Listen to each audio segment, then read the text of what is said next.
Boa noite a todos, sejam todos bem-vindos em nossa Casa de Amor, União Espírita de Maria Eulália.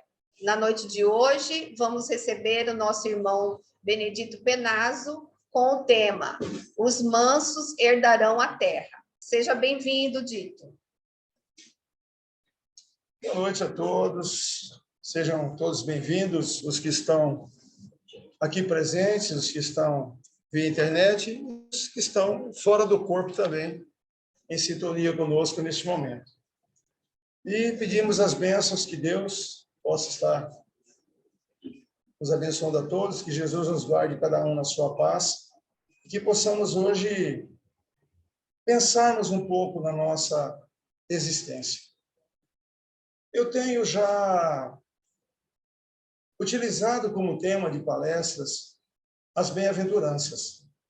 E aqueles que têm frequentado as nossas reuniões nas segundas-feiras podem se lembrar com muita facilidade que a primeira bem-aventurança que Jesus nos recomenda é o desenvolvimento da humildade. Porque, segundo a fala de Jesus, sem a humildade, sem essa virtude, sem essa bem-aventurança, nós não conseguiríamos construir nenhuma outra bem-aventurança. E para que nós alcançássemos a perfeição espiritual, seria necessário que nós observássemos uma sequência de virtudes que deveriam ser adquiridas pelo Espírito imortal. Então, ser humilde é ser aquele espírito que compreendeu aonde ele se encontra, como ele se encontra, que ele reconhece que é filho de Deus, que ele já sabe que ele não conhece tudo e que ele precisa de novos entendimentos, de novos conhecimentos, que ele precisa do auxílio e do amparo daqueles que estão convivendo com ele, que nós dois juntos também não sabemos tudo, que nós precisamos de algo mais. Então, dessa forma, é aquele irmão que já conseguiu encontrar no ensinamento de Jesus a necessidade de se reconhecer filho de Deus, amado por Deus.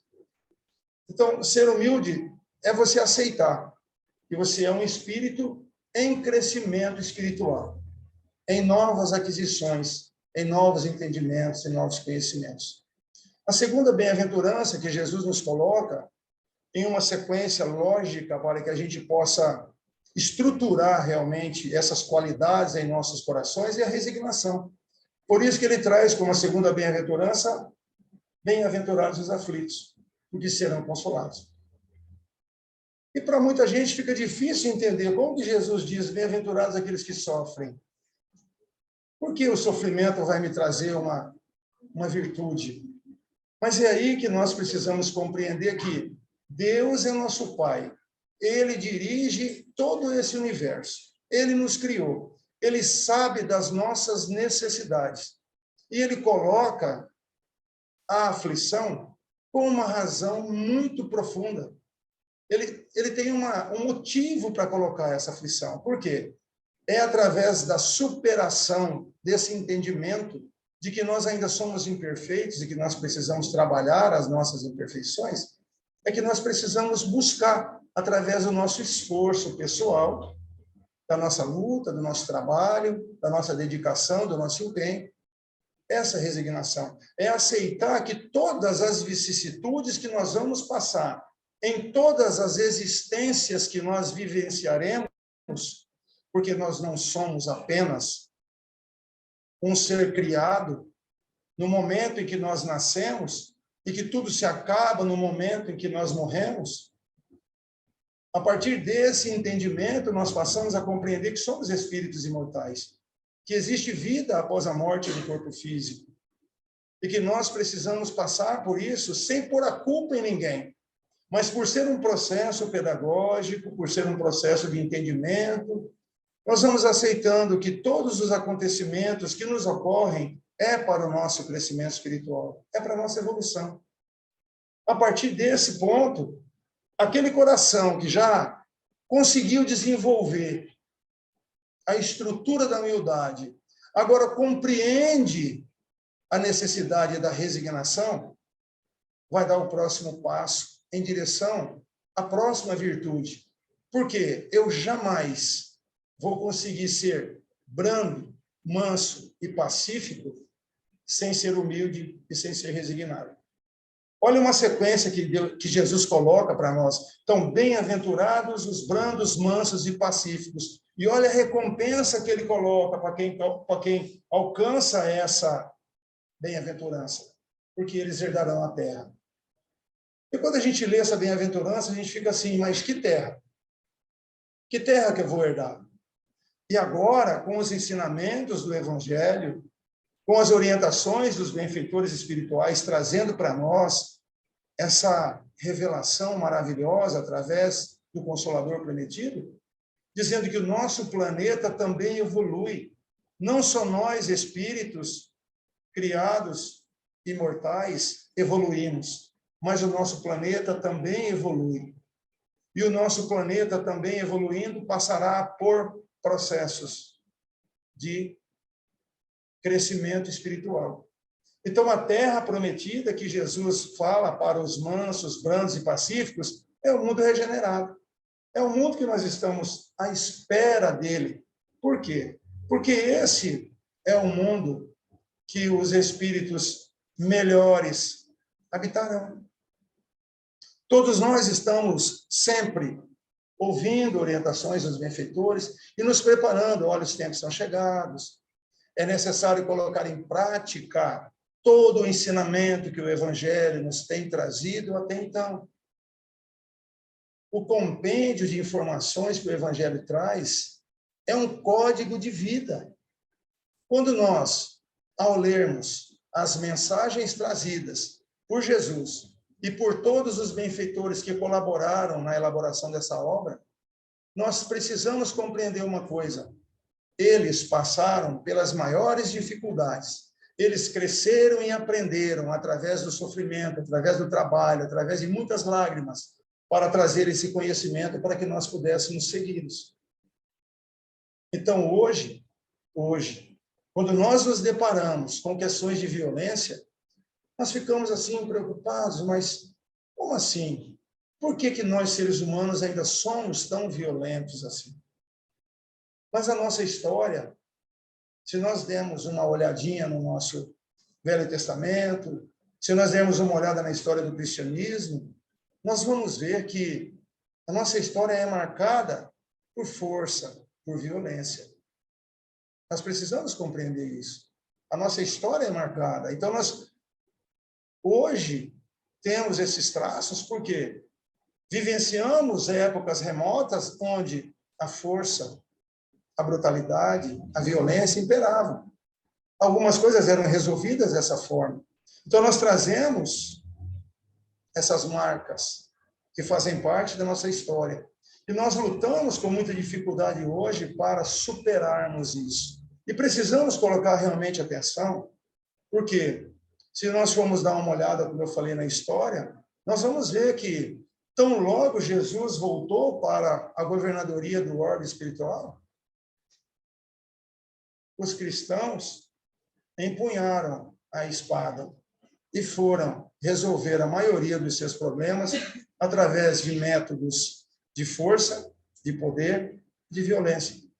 Se nós formos dar uma olhada na história, nós vamos ver a Inquisição, nós vamos ver a Noite de São Bartolomeu, nós vamos ver as Cruzadas, que foram pessoas que participaram dessas atitudes, desses gestos, dessas manifestações, alguns conhecendo profundamente as orientações cristãs.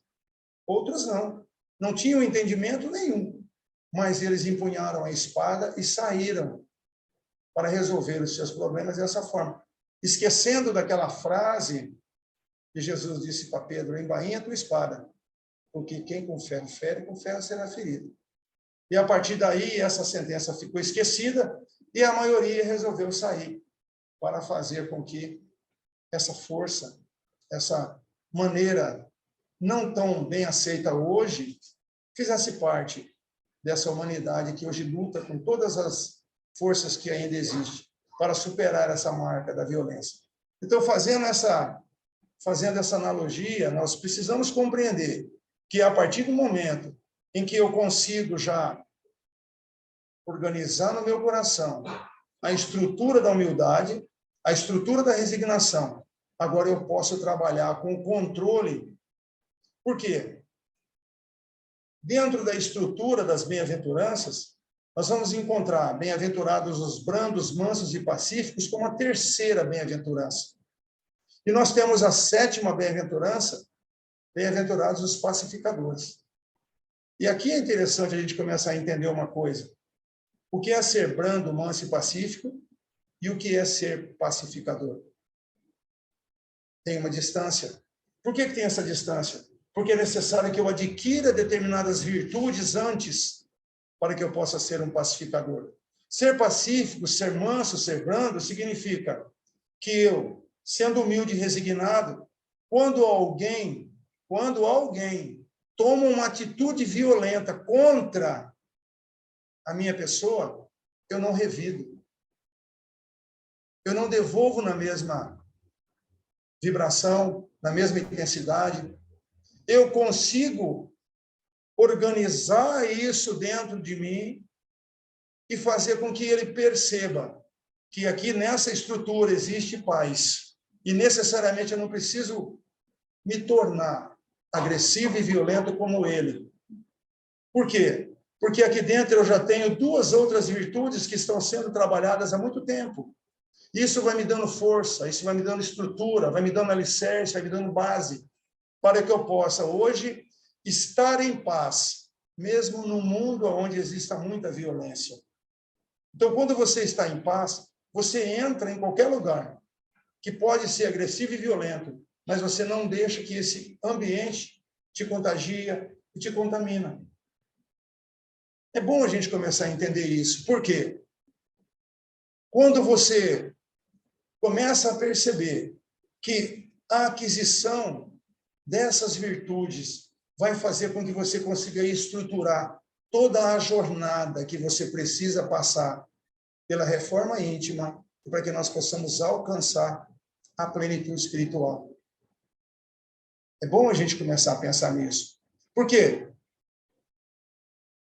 Ao fazermos uma avaliação, uma análise no Livro dos Espíritos, nós vamos encontrar na questão número 100, quando fala de como são os espíritos imperfeitos.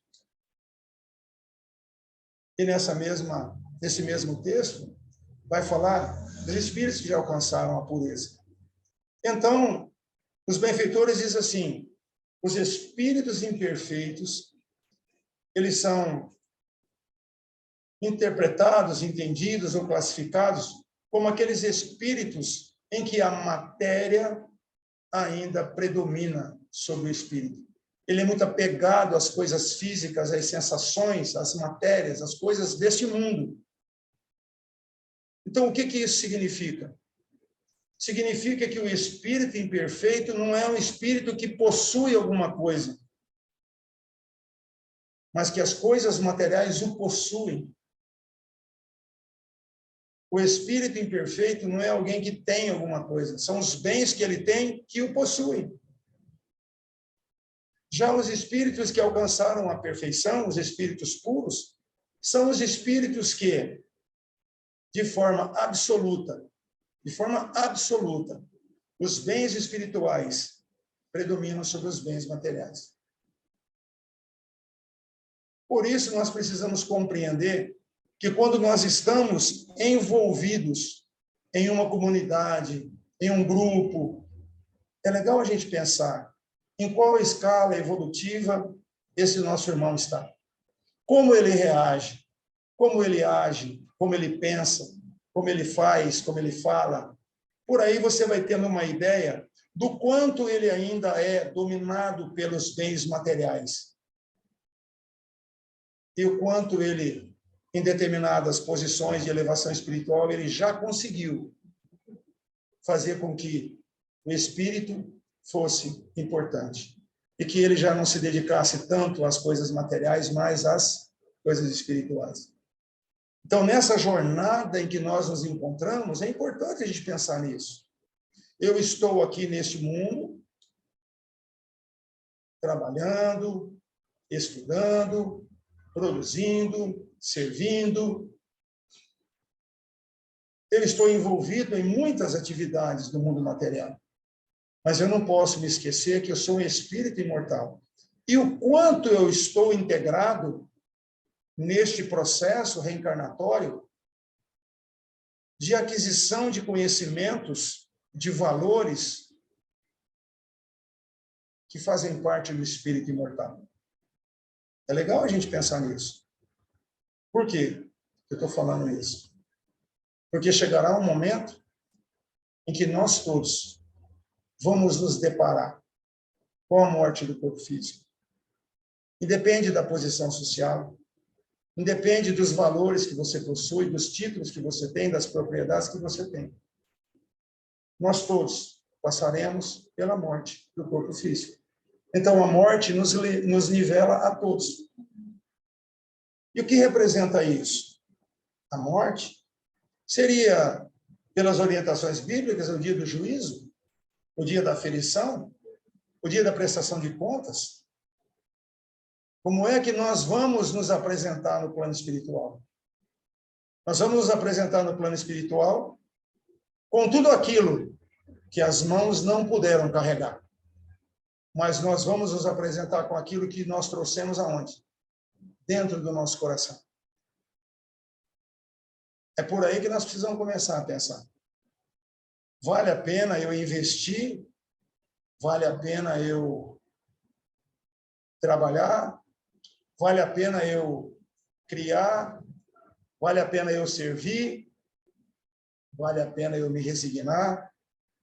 Vale a pena eu me abrandar, eu me pacificar? Temos a certeza que sim. Por quê?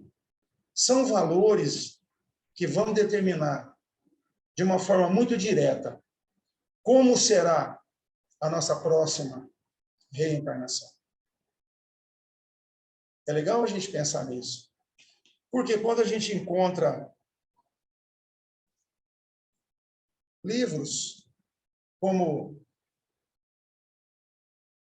a literatura kardeciana, olha que coisa interessante. Nós conhecemos Allan Kardec pela organização de todo o conteúdo que faz parte da nossa filosofia, da nossa doutrina. Mas aí uma pergunta que às vezes nos surge de repente: como foram as encarnações anteriores de Allan Kardec? E voltando um pouquinho na história, Allan Kardec teve uma encarnação no século XIV, final do século XIV para início do século XV, e ele, nessa encarnação, já trazia as marcas do crescimento espiritual. E naquela comunidade ele não era interpretado, não era visto da forma como a maioria queria.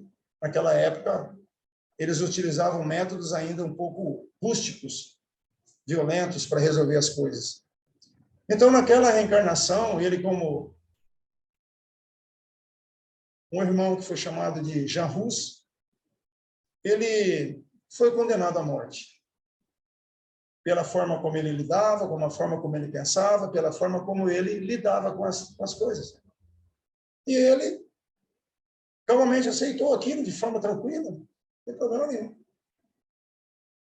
E ele amarrado no poste, cheio de graveto em volta, ele vê se aproximando uma senhora de uma certa idade, uma cristã, trazendo na mão um graveto. Chegou na frente dele, jogou o graveto e disse assim: nós precisamos queimá-lo, porque nós estamos defendendo Jesus. É necessário que nós o queimemos para poder defender Jesus. Ele olha para a senhora e diz assim: santa ignorância. Porque como uma mulher cristã traz um graveto para pôr fogo em uma pessoa? Pensemos o quanto esse cristianismo está realmente fazendo uma diferença aqui. Não aqui, mas aqui. No nosso coração. Então, ele foi queimado, ele reencarnou depois, como Allan Kardec, trazendo para nós esse legado maravilhoso, essa filosofia grandiosa, mas em todos os momentos da existência de Allan Kardec, nunca foi encontrado um gesto de violência, uma palavra grosseira, uma palavra de desafeto, um desentendimento. Ele era rígido, ele era autêntico. O que era certo, o que era errado, mas nunca ele foi violento. E quantos dos nossos irmãos que morreram nessa jornada, que atravessaram por essas situações e que fazem parte dessa caravana dos redimidos, que estão hoje retornando para as reencarnações do nosso planeta, trazendo essa certeza de que a violência jamais é algo que deva ser utilizado. Mas na nossa sociedade hoje, nós vivenciamos o quê? Pessoas que gostam de resolver as coisas com pressa. Não é? Essa sociedade hoje é marcada pela sociedade da pressa. Tudo eles querem para ontem. E aí nós começamos a entender o quê? A violência resolve as coisas. Rápido, mal e por pouco tempo. Precisamos refletir que, se a natureza ela é coordenada pela divina providência, existe o que na natureza? Uma organização. Existe um tempo da natureza que eu não posso interferir nele, porque esse é o tempo de Deus. Eu não posso interferir nesse tempo. Ah, mas se Deus quisesse, ele podia resolver o problema, não podia? Porque Deus tem força e tem poder para isso, não tem? Se ele quisesse, ele resolveria a coisa de uma hora para outra. Vamos pensar agora no nosso sistema solar. Quantos planetas de expiação e prova existem? 3, 4, 5? Não, só existe um. Só existe um planeta de provas e expiações no nosso sistema. E o sistema solar mais próximo do nosso está a 42 anos-luz de distância. E quando esse sistema passou pelo processo de regeneração, ele mandou para cá todos aqueles que não faziam parte mais daquele contexto. Então, se no nosso sistema só existe um, onde é que nós estamos encarnados? Agora, vamos lá. Numa Via Láctea, existem bilhões de planetas. E aí vem aquela pergunta: você acha que o planeta Terra é problema para Deus? Com o tanto de planetas que existem nesse universo, Deus criando espírito a todo momento. Ele está preocupado com o planeta Terra? Ele sabe que nós precisamos compreender que tudo aqui está sendo regenciado pela força, pelo poder, pela vontade, pelo desejo dele. E é esse tempo de Deus que nós não conseguimos compreender ainda. Se você planta rabanete na sua horta, com quantos dias você come rabanete? Em torno de 21 a 25 dias. Se você planta alface no seu canteiro, você come ela daqui a uns 30, 40 dias. Se você planta café na sua roça, provavelmente você vai tomar a sua xícara de café daqui a 5 ou 6 anos. Se você planta um pé de tâmara, quem sabe seus bisnetos vão comer a tâmara que você plantou. Hoje até que tem tâmara que está produzindo com menos tempo. Mas as plantas originais do Oriente Médio, 100 anos para produzir a primeira tâmara. Se nós não pusermos atenção nessa questão do tempo de Deus, o tempo da natureza, nós não vamos conseguir entender por que as coisas acontecem. E esse momento ele é importante para nós porque eu não consigo ser brando, manso e pacífico no estalar de dedo. Eu não consigo me transformar. Por quê? Porque eu não deixo de ser violento, porque eu passei a achar bonita a atitude do pacificador, de um pacífico, de um manso, de um brando. Eu não consigo deitar violento e acordar brando. Eu não consigo deixar de ser violento de ontem para hoje ser pacífico. Eu não consigo. Eu tenho que ter um trabalho interno muito grande. É esse trabalho que eu preciso me dedicar a ele.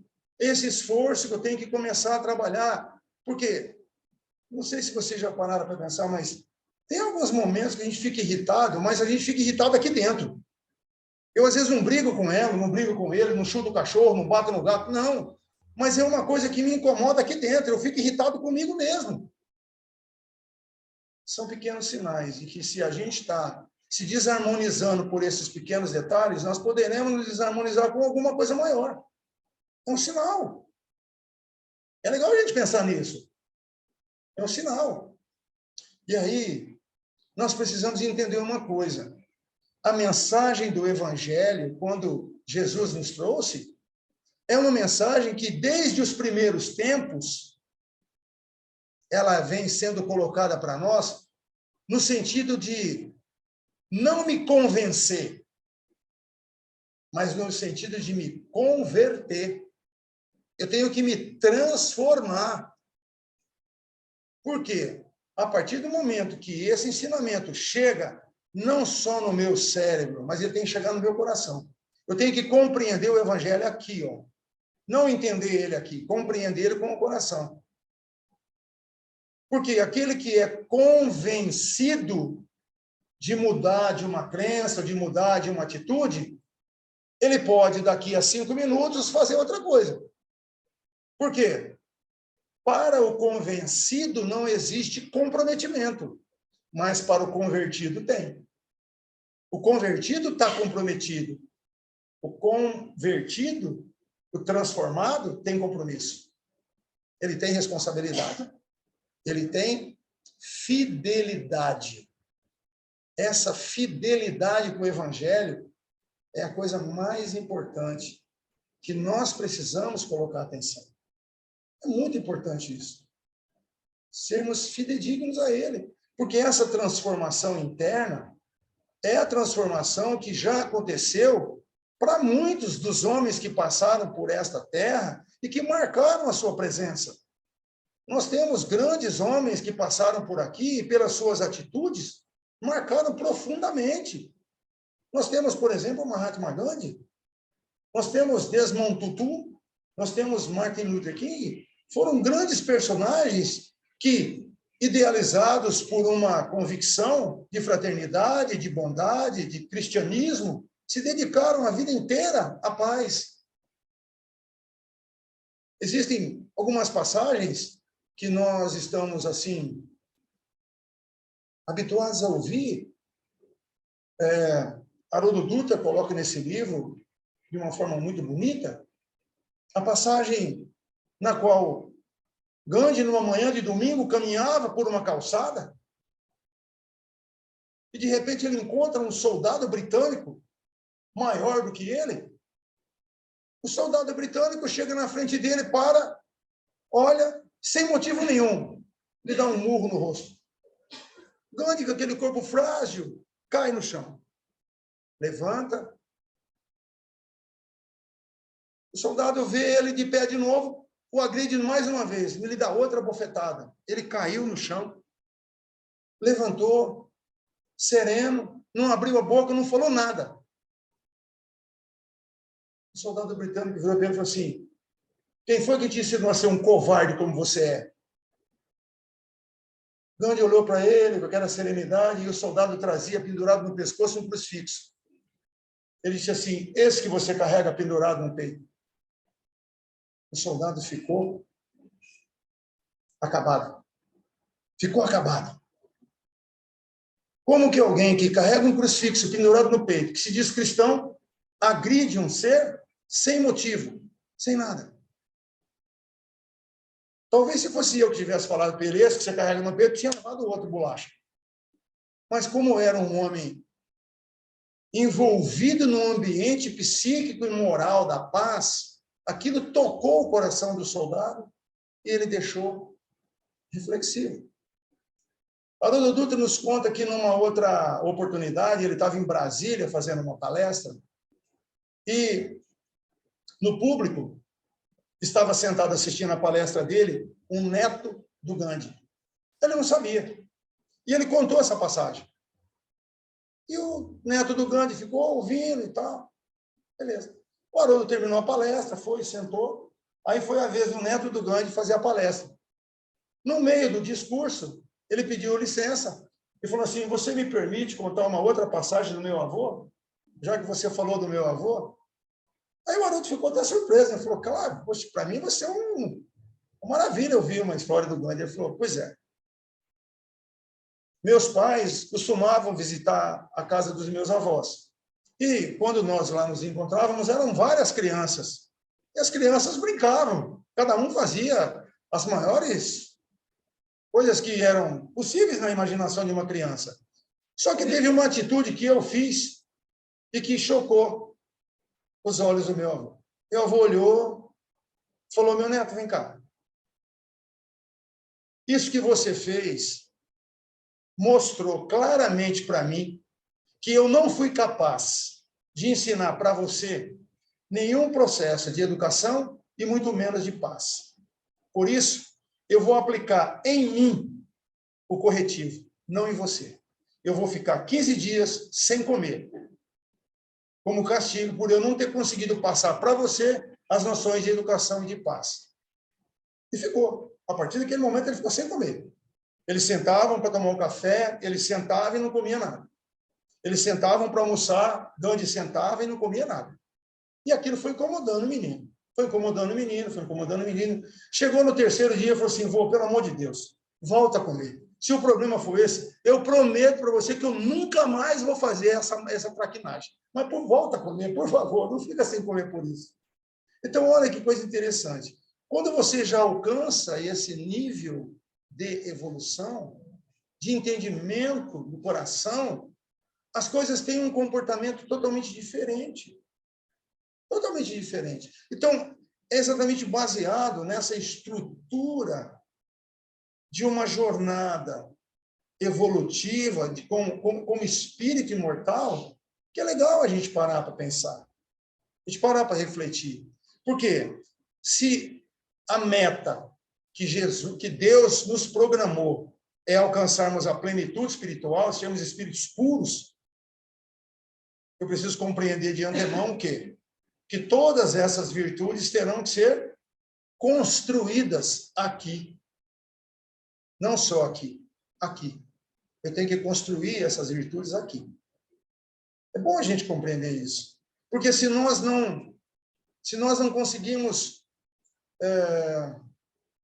fazer com que essa possibilidade exista, dessa transformação dentro do nosso coração, eu acho que vai ser um pouco mais difícil para nós trabalharmos com essa viagem que nós temos nessas jornadas existenciais.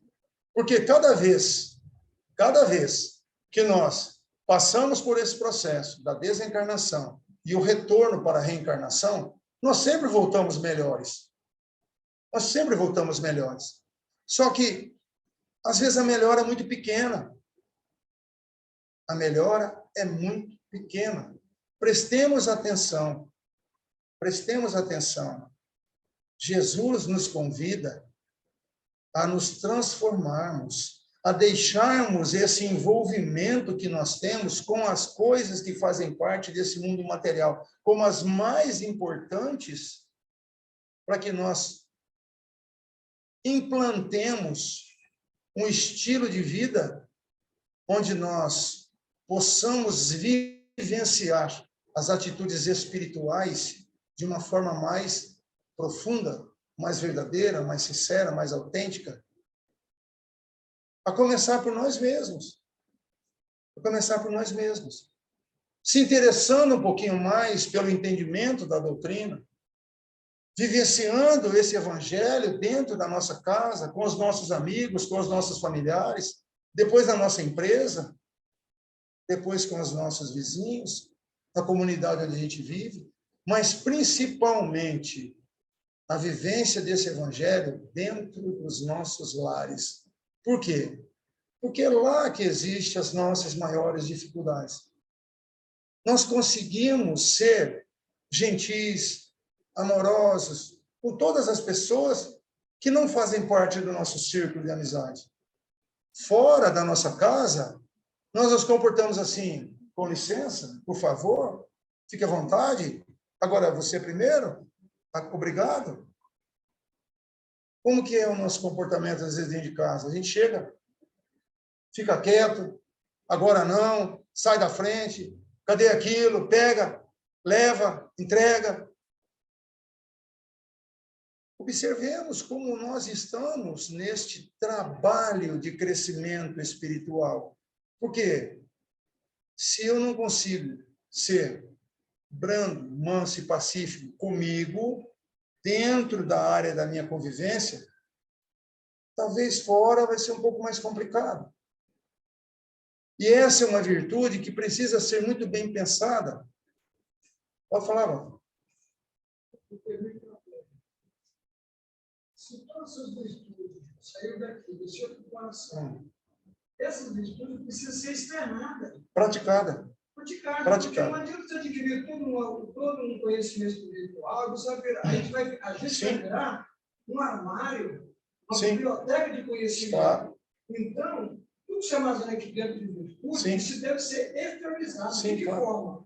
Pela nossa expressão verbal, pelo nosso jeito de falar, pelos nossos olhos, pelos nossos ouvidos, pelas nossas mãos. Porque senão, nós vamos virar o quê? Cheio de conhecimento, manso igual um carneiro, com uma ovelha, para entender melhor aí, e fazendo assim, mas na prática dessas virtudes, não é para fora. Claro. Então, precisa escorrer pelas mãos, pelo nosso olhar, pelo nosso ouvido, pela nossa fala. Claro. O nosso irmão Walter está colocando aqui a possibilidade e a necessidade que nós temos de não só compreendermos e aceitarmos no nosso coração as questões da humildade, da resignação, da brandura, da mansuetude, mas colocá-las em prática. A disponibilidade dos nossos irmãos, da nossa convivência. Lá na frente. Por enquanto, nós ainda somos pacíficos, porque nesse momento em que eu sou pacífico, eu não devolvo para você aquilo que eu recebo. Eu posso ser agredido, posso ser maltratado, posso ser humilhado, posso ser caluniado, posso ser passado para trás, posso ser taxado como idiota, como bobo, como tonto, como qualquer coisa. Mas isso não me incomoda, porque essa estrutura virtual já foi construída aqui dentro. Mas eu não devolvo para você no mesmo nível que você talvez merecesse. Não devolvo. Isso é ser brando, manso e pacífico. Por quê? Depois, eu vou conseguir ser o quê? Justo. A próxima virtude nossa é ser justo. E depois nós vamos analisar essa questão da justiça com muito mais propriedade, com muito mais profundidade, porque a justiça tem uma grande sacada que muita gente não percebeu ainda.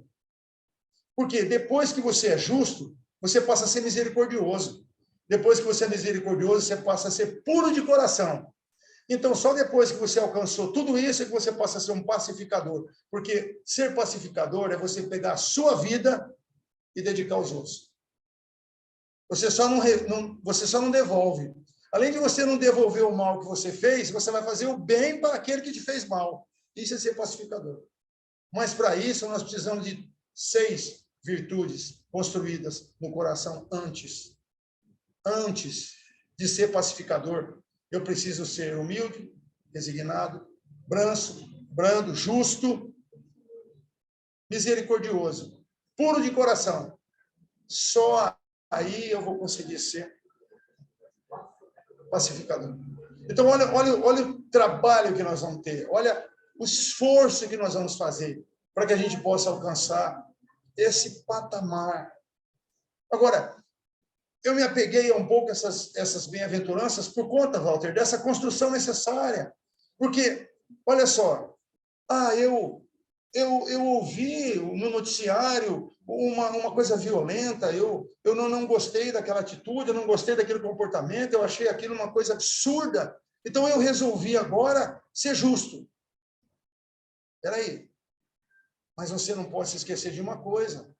Você não consegue ser justo sem você ser humilde, sem você ser resignado, sem você ser brando, manso e pacífico.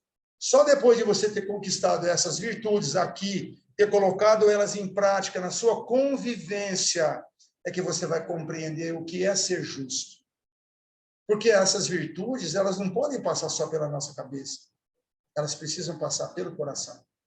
E depois de estar construída essa estrutura no nosso coração, eu preciso colocar as mãos a serviço dos nossos irmãos. Por isso, Walter, que lá na fala de Divaldo, ele diz assim, né? Quando você chega no plano espiritual, eles não vão perguntar para você quantas palestras você deu, quantos livros você leu, quantas orientações você fez. Eles vão perguntar o que foi que você fez pelo outro. Então, foi aquilo que eu falei. Quando a gente chega lá, a gente vai se apresentar não com aquilo que as mãos podem carregar, mas aquilo que você traz no coração. Só isso que vai ser importante para nós. Não importa. Todas as outras coisas que a gente fez aqui não vão ter importância nenhuma. Nenhuma. Eu venho aqui na casa, eu estudo, eu aprendo tantas coisas. E aí Deus me coloca à disposição na minha vida todas as oportunidades para eu colocar em prática aquilo que eu aprendi no Evangelho. Aí eu te pergunto, você aproveitou a oportunidade? Colocou ela em prática? Utilizou daquele entendimento, daquele conhecimento para socorrer alguém, para apoiar alguém? Que você empreste o seu ouvido para alguém falar alguma coisa que está o angustiando, já é um amparo, já é um socorro, já é um lenitivo. Mas nem isso, às vezes, a gente se predispõe a fazer. Portanto, meus irmãos, é importante nós compreendermos que, para alcançarmos a escala evolutiva de crescimento espiritual, é necessário construir aqui toda essa sequência de bem-aventurança, toda essa sequência de virtudes.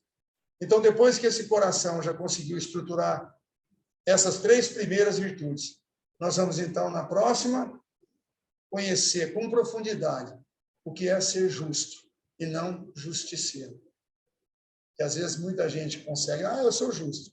Quando você analisa o que foi que ele fez, ele ainda não conseguiu colocar amor naquilo que ele fez. Amorosidade. Tá certo? Então, eu agradeço muito a presença de vocês, fico imensamente feliz por vocês estarem aqui, por nós podermos hoje compartilharmos dessa reunião, e espero, assim, ter, pelo menos, despertado um pouquinho em cada um aquela vontade de observar como é que eu estou lidando com essa questão aqui no coração. E ajustando isso de uma forma a colaborar, a construir em vocês, em nós todos, aquilo que é a base da nossa elevação espiritual. Muito obrigado, que as bênçãos de Jesus nos amparem a todos. Busquemos, então, queridos irmãos, a serenar o nosso coração, a nossa mente, sentindo a presença amorosa dos nossos benfeitores nesta casa de bênçãos, que nos acolhe neste momento com muito amor, com muito carinho, que possamos, nessa sintonia, permitir que os nossos benfeitores possam nos intuir, eles possam nos iluminar os nossos pensamentos, para que possamos levar esses ensinamentos em nossos corações, em nossas mentes, que os nossos atos possam ser pensados, refletidos, para sermos melhores do que ontem, em busca de um crescimento espiritual que é tão almejado, tão desejado por todos e tão reservado por Deus a cada um. Mestre Jesus, benfeitores amigos, peço o amparo e a proteção a todos os nossos irmãos que não puderam estar presentes na reunião de hoje, mas temos a certeza que são nossos irmãos e necessitam de amparo e de assistência. Visite também os hospitais, amparando, socorrendo, consolando e confortando todos os irmãos que lá se encontram, à espera de uma consulta, de um medicamento, de uma visita.